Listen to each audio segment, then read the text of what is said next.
Jemi në një kohë kur qytetarët janë shumë skeptik ndaj politikës, të themi të vërtetën, dhe demokratët janë shumë skeptik ndaj Partisë Demokratike. Cili është vendimi më i vështirë që Partia Demokratike është gati ta marrë sot për të dëshmuar qytetarëve se ne jemi një alternativë qeverise? Dhe pyetja e dytë është, në qoftë se ne duam të dëshmojmë qytetarëve se ne jemi gati për të ardhur në pushtet, cili është kompromisi që ju nuk do ta bëni të mëkurr, dhe pse kjo do t'ju kushtonte ndoshta humbje besimi në afat shkurtër, po do të fitonit besimin afatgjatë të qytetarët. Faleminderit. Eva, njërë të përshtes dhe të falënderoj për kontributin që të ke. Tani,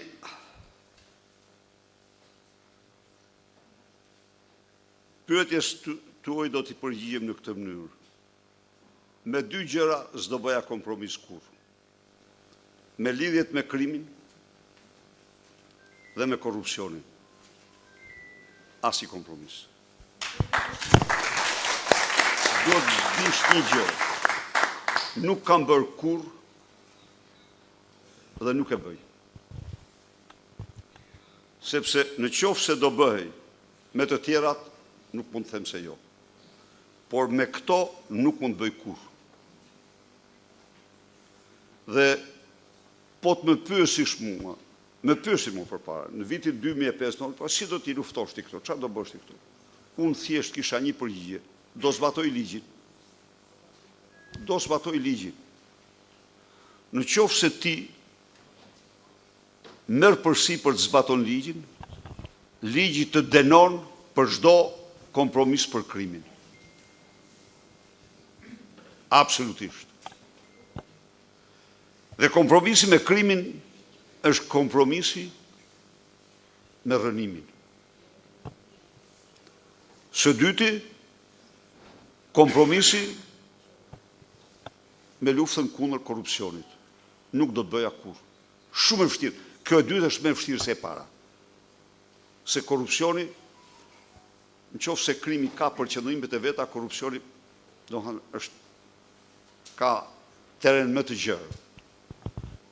Por në qoftë se lufton korrupsionin, tani unë do të them një gjë. Eva.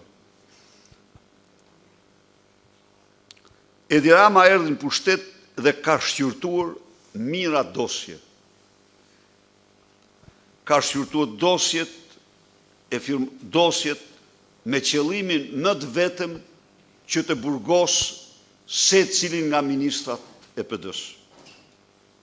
Po, e keni pa vetë, kur dilte thoshte, në burg, Arben Imami, nga zyra e kryeministrisë,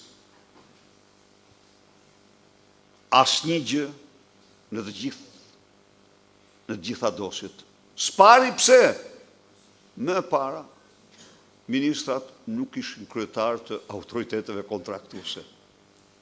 Nuk kishin kompetencë tenda. Pse? S'do ta kenë. Ata që luftojnë korrupsionin, ata nuk e bëjnë ministrin kryetar të entit kontraktues. Se pastaj ja urdhë. Së dyti, bëri çdo gjë, dështoi në mënyrë shembullore, jo së smur. Ai u mor shumë. Zero. Pa ma kishte një luftë ndaj korrupsionit. Të gjitha statistikat tregojnë se lufta kundër korrupsionit ato vite ishte 2 herë më e fuqishme se 3 herë, numerikisht 3 herë më e madhe se sot.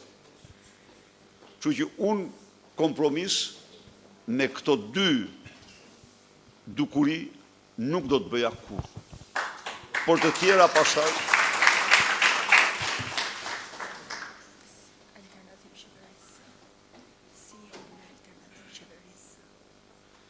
mendoj se ne kemi qenë dhe jemi alternativa me shkëlqyer që ka patur Shqipëria në gjithë ekzistencën e saj. Ne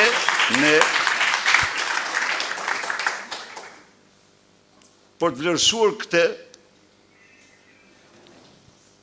së pari do të analizojmë trashëgimin. Ka qenë një kohë kur ne ishim pushtet, që Komisioni Evropian shkruante se Shqipëria po ndërton rrugë sa gjithë rajoni. Sa gjithë rajoni së bashku. Ajo alternativ i mori shqiptarët nga thellësit e mjerimit, varfris, i nxori në grupin e vendeve me të ardhurat të mesme të larta. Ajo alternativ e antarësoi Shqipërinë në NATO. Ajo alternativ mori rekomandimin e Komisionit Evropian për statusin e kandidatit, liberalizoi vizat. Ajo alternativ solli, bëri Shqipërinë de facto, de juro, një nga pikat nevralgjike më të rëndësishme në energji, në fushën e energjisë. Tapi, pas antarësimit NATO është parritja më madhore, historike e shqiptarve. Ajo sot kalon, dhe shqiptarët mund t'i marrë një fi për kalimin e asgjë ndërkohë kur, në një kohë kur, të gjitha projektet ishin që Shqipëria nga jugu në veri të gazifikohej. Dhe në qoftë se Shqipëria gazifikohet, çdo shqiptar e ka 5-10% më të lirë jetën, koston e jetesës. Por ai kalon, përkundrazi,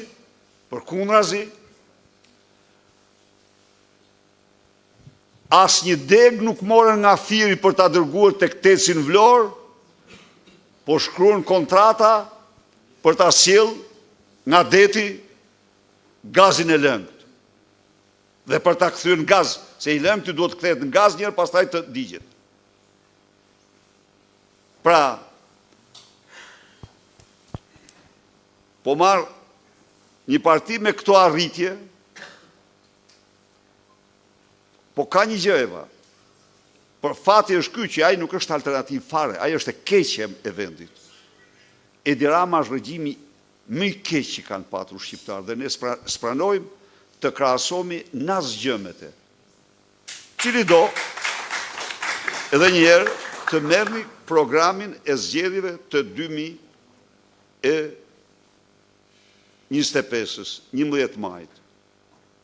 Ja u them unë ju, është programi më i shkëlqyer që kemi paraqitur ndonjëherë. Më i shkëlqyeri.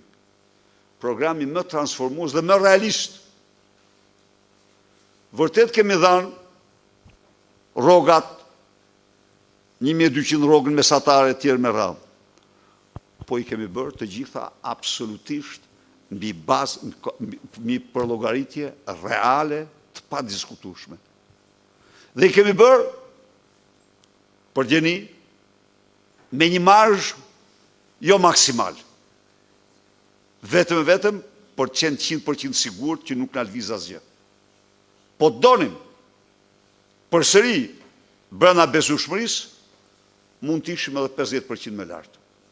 Se këtu është fakturë 90% e fondeve vive. Ndaj dhe atyre që pyesin se ku e ka alternativën PD-ja, atyre duhet u jepni programin e zgjedhjeve të 11 majit. Ata do të thonë ju shqiptar nuk e votuan. Jo, shqiptar ishte fars. Shqiptar do votonin atë. Se nuk ka shqiptar që nuk do rritën rrogave, dyfishim në rrogës, të pensionit. Por problemi është se zgjedhjet ishin fars. Prandaj dhe ne alternativë edhe kemi patur, dhe po ta marrishu jemi parti alternativë, po të marrim politikën e jashtme. Ne antarësuam vendin NATO. Të gjitha këto që bëjnë shumë shpejt do të ndëgjoni. Shqipëria në Europë me dylbi, ja u them unë, mos dëgjoni ju sharlatan që mashtrojnë. Është e vërtet që shumë gjëra mbyllesh, po s'mbyllen matani. Dokumentat janë për fush. Edi Rama nuk mund të kalojë me këto standarde as lanën nuk do e kaloj dot. Ka ndonjë pyetje të fundit? Me që po, zonja atje. Ju përshëndet, doktor Berisha dhe gjithë paneli. gjithë panelin. Quhem Jeta Çeno, panoj në lagje numër 2, prej jam antare kryesie e zonës, më fal. E zonës këtu, kam qenë në 91-shin me dëshirën time dhe me bindjet e mia, kam kontribuar sa kam mundur bashkë me shoqe dhe me shokë të tjerë, me zonja e zotëri. Koha bën të vetën, zonjat që punuan edhe kanë vdekur vdekja. Megjithatë jam 80 vjeç dhe nuk do ndajmë nga Partia Demokratike, është ideali im. Por dhe një gjë tjetër, të gjithë zotërinjt dhe zonjat këtu, të gjithë zonjat dhe zotërinjt këtu i përshëndes dhe të gjithë foltorët në gjithë Shqipërinë se i ndjek, sepse i quaj bio. Demokrat bio. Se pam në rrugë kemi parë shumë njerëz. Edhe më pëlqeu mirë ajo që thatë edhe ky i kemi mbajtur afër, edhe në zonën tonë kemi pasur njerëz që janë bërë drejtora, familjarisht, s'ka gjë, është e drejtë e tyre të punojnë e të jetojnë, veç në kohë të vështira, dhe sot jemi në kohë të vështirë, nuk e quaj të vështirë të dorëzohemi, doktor Berisha, të dorëzohemi, asnjëherë kur, asnjëherë, ideali është shumë i fortë, trimëria duhet jetë tek ne nuk i përmend se me kë përballemi, as bëmat e tmerret e atij, mos ja të zemrin fare se s'mu vjen mirë, neve i dim shumë mirë, jo që i dëgjojmë, po i kemi të shkruajtura në kurriz po vuajmë, apo jam gabim, ashtu. Atëre që duhet bëjmë ne? Ne duhet kërkojmë forcë, frym, forcë. Çfarë kemi në zonën tonë? Pazariri jemi neve. Aty janë 5 grup seksionesh. Ta përshkruaj që kemi fituar që 91-shin e dini juve me kë, prapë se përmendemi në fillim. Tani koha bën të vetën. Njerëzit demokratët e moshuar sa unë kanë ndruar jetë, të rinjt i përzun, apo i përzun të rinjt. Domethënë këto janë metodat e asimilimit të shtetit. Këto duhet na revoltojnë dhe të na forcojnë dhe të na japin frymën.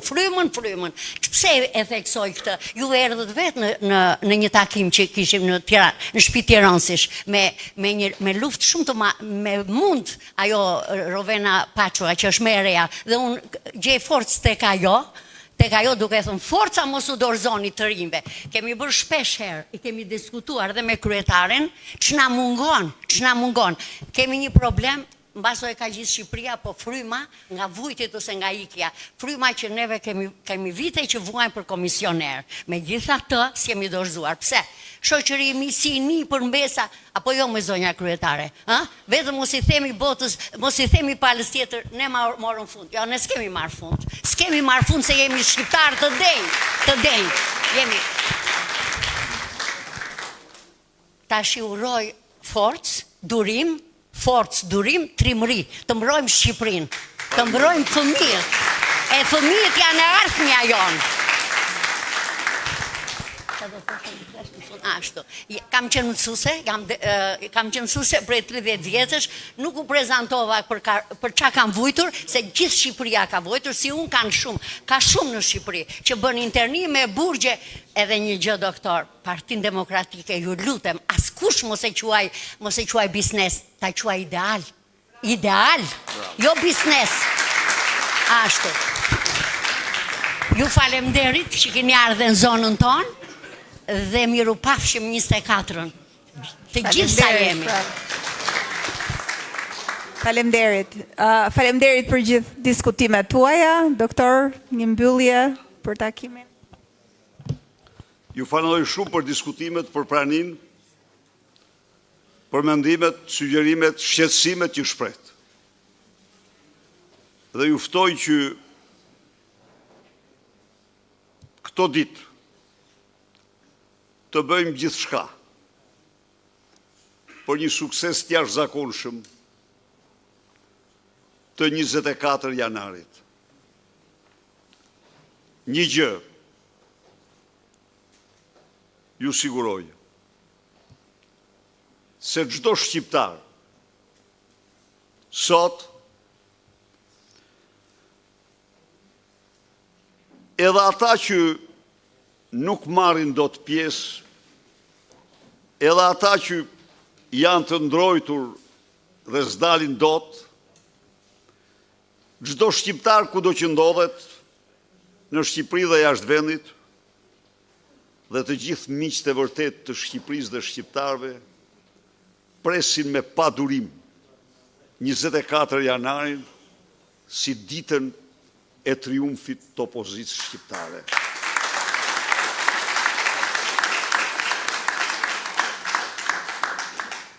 Por, edhe një gjë u them. Ajo është një ditë e dignitetit qytetar. Tja u them, haptas këte. Pse? Sepse Edi Rama është bërë famëzi, ja u them unë, në çdo qeveri të Europës. Për këto që bëri, me Lubin, me Akshin dhe me të gjitha këto. Pa diskutim, ja u them me përgjësi të plot.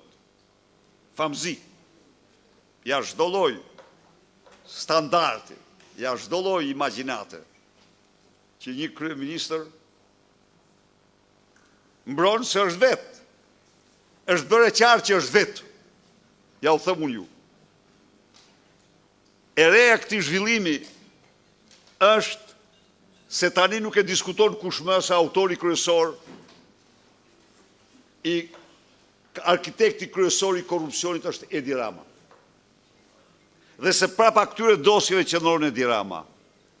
Në këtë drejtim, ngritja e zërit në këtë protest është për dignitetin tonë, për dignitetin e shqiptarëve, para vetës, por edhe para botës.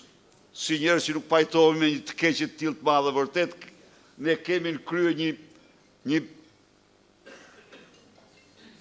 kryetar të një organizate kriminale dhe qeverisemi nga një organizatë kriminale, po një tjerë jemi njerëz të ndershëm. S'pajtohemi me këtë dhe nuk pajtohemi kurrë me këtë. Dhe kjo është jashtëzakonisht e rëndësishme. Faleminderit shumë edhe ju ftoj.